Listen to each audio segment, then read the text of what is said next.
আল্লাহর কসম, আমি প্রতি সালাতে আমার উম্মতের জন্য ঠিক এই দোয়াটিই করি।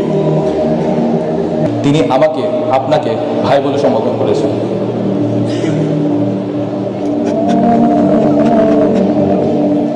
নর্থ সাউথ ইউনিভার্সিটির ক্যাম্পাসে সেদিনের দৃশ্য নীরব করে দিয়েছিল হাজারো শিক্ষার্থীকে।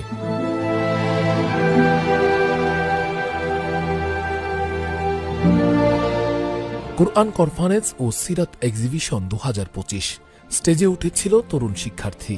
রাসূল সাল্লাল্লাহু আলাইহি ওয়াসাল্লামের সিরাত বর্ণনা শুরু করলেন শান্ত কণ্ঠে।